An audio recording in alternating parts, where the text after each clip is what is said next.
Olá! Já parou para pensar como aquelas ferramentas que bloqueiam anúncios na internet sabem exatamente o que fazer? Às vezes parece quase mágico, né? Mas hoje a gente vai desvendar esse mistério. É verdade. Recebemos aqui um conjunto de materiais bem interessante que mergulha fundo na tecnologia por trás dos adblockers, sabe? Nos diferentes tipos que existem e até na guerra silenciosa que rola nos bastidores entre eles e os anunciantes. Nossa missão é desembrulhar essa tecnologia e entender como ela realmente opera. Ok, vamos lá, vamos desempacotar isso. Exatamente. E olha, de mágico não tem nada, viu? É pura engenharia digital, só que aplicada de um jeito bem interessante. Vamos explorar como esses verdadeiros guardiões digitais operam, né? Inspecionando o tráfego da web em, assim, microsegundos para decidir o que pode ou não ser carregado. É bem fascinante.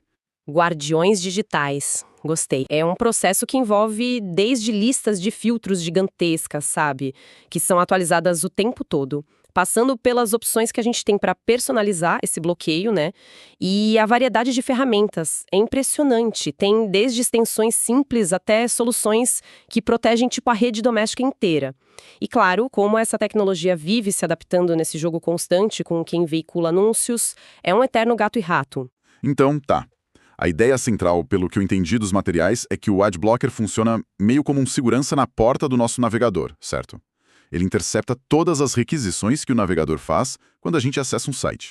HTML, CSS, imagens, scripts, tudo mesmo. Tudo, exatamente. Cada pedacinho de informação que o site tenta enviar. E antes mesmo de baixar um arquivo desses, ele faz uma checagem rápida.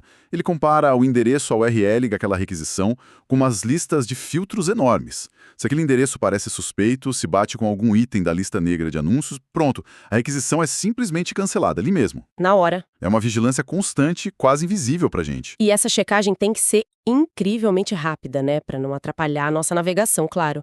Os materiais que a gente analisou mencionam o uso de APIs específicas, que são, bom, interfaces de programação, né? Basicamente, pontes de comunicação entre softwares.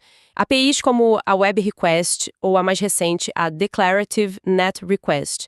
Elas que permitem que os bloqueadores inspecionem cada URL em questão de microsegundos. Microsegundos, uau! É. Pensa num fiscal de alfândega digital ultra rápido, checando cada pacote antes de entrar no nosso porto, que é o navegador. Boa analogia. E o coração disso tudo são as listas de filtros. São a alma do negócio. Na prática, são arquivos de texto, mas que podem conter milhares, às vezes milhões de regras. Essas regras é que definem o que bloquear. Milhões. Caramba. E elas podem ser bem diretas, tipo bloquear domínios ou caminhos específicos. Se uma URL pedida pelo navegador bate com um padrão conhecido de servidor de anúncios, algo como, sei lá, anúncios.exemplo.com/bannerchato.gif, bloqueio na certa. As listas são cheias desses padrões. Entendi. Bloquear o endereço de onde vem um anúncio. Mas eu vi também que às vezes não é só bloquear o download. O anúncio até carrega com a página, mas a gente não vê. Como funciona isso? Ah, boa pergunta. Isso geralmente acontece com regras baseadas em seletores CSS. O CSS é a linguagem que define a aparência das páginas, né? As cores, fontes, o layout. Então, se um elemento de anúncio, tipo um banner, já foi carregado lá no código HTML da página, uma regra na lista de filtros pode usar um seletor CSS. Pensa num seletor tipo .add_container ou hashtag publicidade lateral, como alguns exemplos que os textos mostram. Essa regra CSS basicamente diz para o navegador, olha, isso aqui existe, tá aqui no código, mas não mostra para o usuário, o elemento fica invisível, some da tela. Ah, então ele tá lá, mas escondido. Que esperto. Exato. É uma forma de lidar com anúncios que já passaram pelo primeiro filtro, o de rede. Ok, aqui é onde fica realmente interessante para mim. Bloquear um anúncio que vem de um domínio óbvio de publicidade, tipo ads.algumacoisa.com, parece mais direto. Mas e quando o anúncio vem do mesmo domínio do site que a gente está visitando? Tipo um banner hospedado diretamente no portal de notícias. Como que o bloqueador pega esses disfarçados? Ah, aí a coisa fica mais sofisticada mesmo. Nesses casos, entram em cena os filtros que a gente chama de heurísticos. São regras mais inteligentes. Elas não olham só a origem, a URL. Elas analisam outras características. O tamanho de uma imagem, por exemplo. O tamanho. Sim, anúncios muitas vezes usam dimensões padronizadas, sabe? Aqueles tamanhos clássicos, 300 por 250 pixels, 728 por 90. Se uma imagem tem um desses tamanhos, já levanta uma suspeita. Entendi. Outras heurísticas podem procurar por palavras-chave suspeitas no caminho da URL, mesmo dentro do domínio principal. Algo como ads ou publi no meio do endereço. Podem até verificar atributos específicos em scripts, sabe? Aqueles códigos que rodam na página. Tem certos padrões em scripts que são muito comuns para carregar publicidade dinâmica. Faz sentido. Então, não é só checar uma lista negra de endereços, é analisar o comportamento e a aparência do conteúdo. É uma abordagem bem mais sutil, né? E mais poderosa para pegar esses anúncios camuflados. E parece que vai até além disso. Li algo nos materiais sobre algumas ferramentas usando até machine learning. Isso é sério. É sério, sim. As ferramentas mais avançadas já estão nisso. Elas podem ter pequenos módulos de machine learning rodando ali em tempo real, no navegador ou no app. Esses módulos são treinados para identificar padrões de comportamento típicos de publicidade, mesmo que não batam exatamente com uma regra escrita na lista. Caramba! É como ter uma pequena inteligência artificial dedicada a farejar e classificar elementos suspeitos. Ela aprende a reconhecer anúncios novos ou que tentam se disfarçar de formas diferentes. Isso é impressionante. Mostra o nível da guerra tecnológica, né? Totalmente. É uma evolução constante. Mas olha, a experiência não é sempre de bloqueio total, inflexível, né? Os materiais falam bastante sobre o controle do usuário, tipo as listas de exceções, as whitelists. Correto, a flexibilidade é um ponto-chave. A maioria dos adblockers permite criar essa whitelist ou lista de permissões. O usuário pode simplesmente adicionar domínios específicos ali. Quando acessa um site que está nessa lista, o adblocker, ele simplesmente ignora aquele domínio. Permite que tudo carregue normalmente, anúncios inclusos. É útil para sites que a gente confia, ou quer apoiar financeiramente, ou que, às vezes não funcionam direito com o bloqueio ativo. Certo, para dar um passe livre. E tem também o conceito de anúncios aceitáveis, né? Isso apareceu bastante. O que seria isso exatamente? Uma espécie de meio termo? Pode-se dizer que sim. É um programa opcional, tá? Adotado por alguns dos bloqueadores mais conhecidos. A filosofia por trás é permitir a exibição de anúncios que sigam critérios bem rígidos de discrição e não intrusividade. Ah, tipo anúncios comportados. Isso. Sem animações piscantes, sem cobrir o conteúdo da página, claramente identificados como publicidade. Coisas que não atrapalham tanto a navegação. A ideia é buscar um equilíbrio, sabe? Permitir que os sites ainda consigam alguma receita sem estragar completamente a experiência de quem está navegando. Mas o ponto crucial geralmente é uma opção que o usuário pode desativar com um clique, se preferir o bloqueio total. O controle final continua sendo da pessoa. Entendi. É uma opção, não uma imposição. Faz sentido. Ok, entendemos a mecânica, o controle. Mas o universo de ferramentas que fazem isso é bem vasto, né? Os materiais que a gente analisou mostram categorias bem diferentes.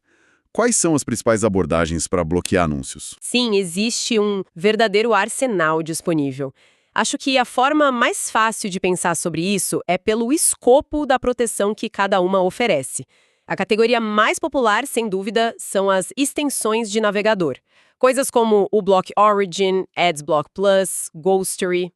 Ah, sim, essas eu conheço. São as mais comuns, né? Fáceis de instalar no Chrome, Firefox, Edge. Elas geralmente se atualizam sozinhas, baixando as listas de filtros novas. E o ponto principal, afetam apenas o tráfego daquele navegador específico onde estão instaladas. É a porta de entrada para a maioria das pessoas que começa a usar um adblocker. Certo, focado só no navegador. Mas e se a pessoa quiser algo mais abrangente?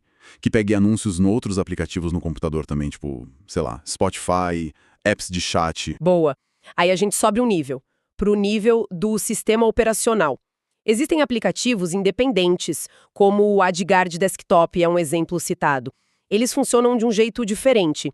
Geralmente criam um filtro em nível de rede no próprio computador. Às vezes usam uma espécie de VPN local, que roda só na máquina. Uma VPN local? Como assim? Ele redireciona todo o tráfego de rede do seu computador para passar por ele mesmo, pelo filtro do AdGuard, antes de sair para a internet. A grande vantagem é que, fazendo isso, ele consegue filtrar o tráfego de todos os aplicativos, outros navegadores, apps de mensagens, talvez até alguns jogos, e não só do navegador principal. Ah, entendi. pega tudo que sai para a rede. É uma proteção mais profunda no sistema. Exatamente, mais completa. E no celular? A lógica é parecida? Vi que os textos indicam algumas diferenças entre Android e iOS. No celular, essa abordagem de sistema também existe, principalmente no Android, que é um sistema mais aberto, né? Existem apps como Blocada, que também criam essa VPN local para filtrar tudo no aparelho. Outra técnica bem comum no Android é usar servidores de DNS personalizados. Tem serviços como NextDNS ou Quad9. DNS, aquilo que traduz nomes de site para números IP. Isso mesmo. Esses servidores de DNS especiais já têm listas de domínios de anúncios embutidas. Quando o seu celular pede para acessar um domínio de anúncio, o servidor DNS já bloqueia ali na nuvem antes mesmo de chegar no seu aparelho. Já no iOS, as opções costumam ser mais restritas por causa das políticas da Apple. Geralmente, o bloqueio fica mais limitado aos bloqueadores de conteúdo que funcionam primariamente dentro do navegador Safari. Entendi. Mais opções no Android, então. Interessante. E tem navegadores que já vêm com isso de fábrica, né? Sem precisar instalar nada extra. Exato. É outra categoria importante.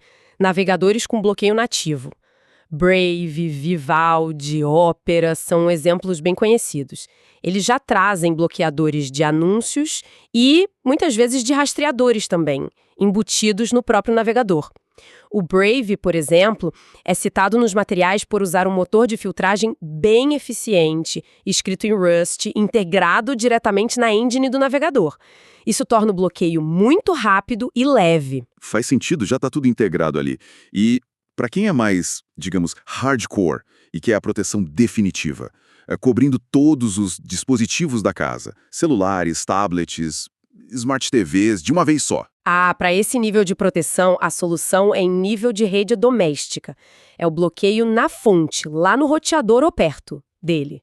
Ferramentas como o Pi-hole, que geralmente roda num Raspberry Pi, um computadorzinho barato. O Pi-hole, já ouvi falar bastante. Pois é. Ou o EdgeGuard Home, que pode ser instalado no roteador, se ele permitir, ou em outro dispositivo na rede. Eles funcionam como um servidor DNS para toda a rede local.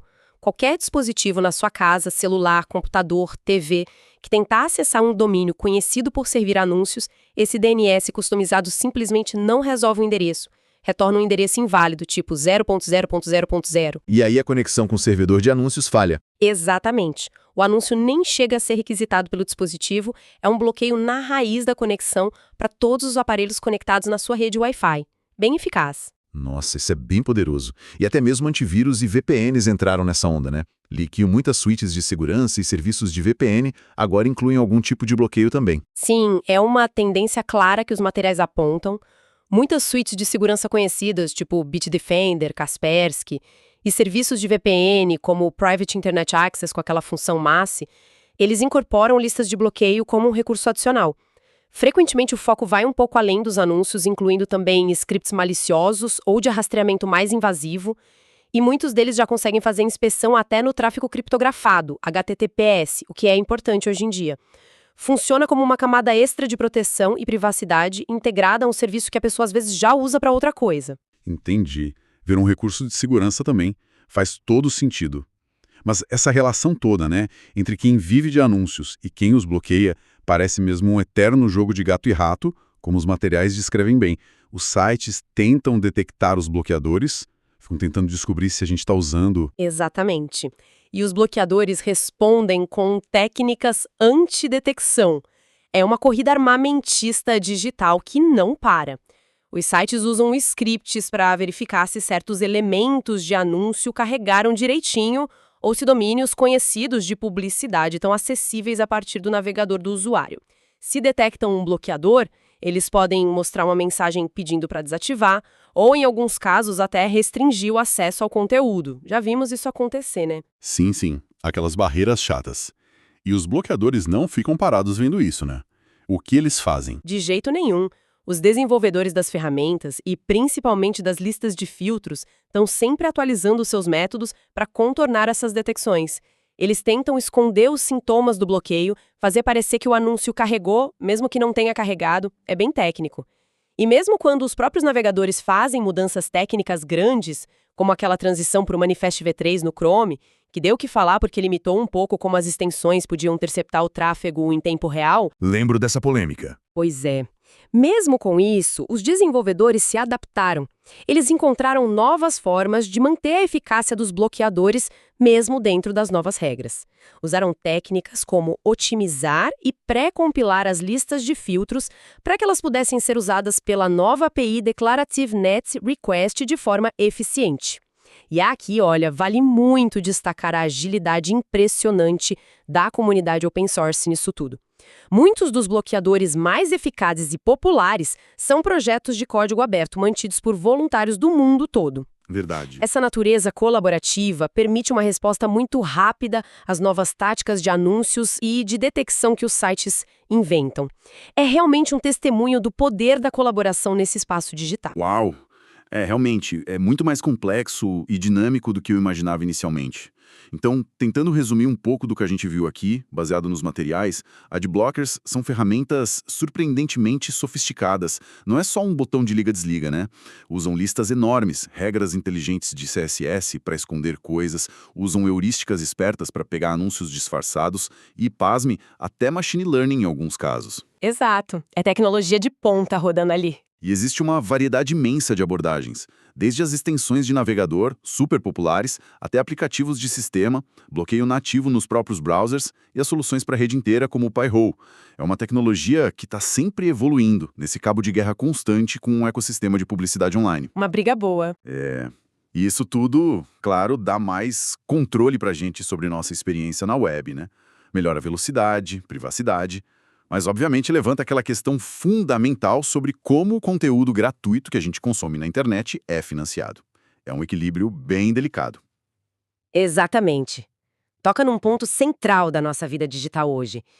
E acho que, para deixar uma reflexão final, sabe, conectando com tudo que a gente explorou nesses materiais, o que é fascinante aqui é o princípio fundamental por trás dos adblockers. Essa capacidade e, talvez mais importante, o desejo que as pessoas têm de filtrar, de controlar o fluxo de informação digital que recebem. Filtrar e controlar. Isso. Se hoje a gente usa essa tecnologia principalmente para gerenciar anúncios e rastreadores, que são muitas vezes vistos como ruído, como invasão de privacidade, onde mais esse desejo por filtrar ou controlar o que chega até nós poderia se manifestar no futuro?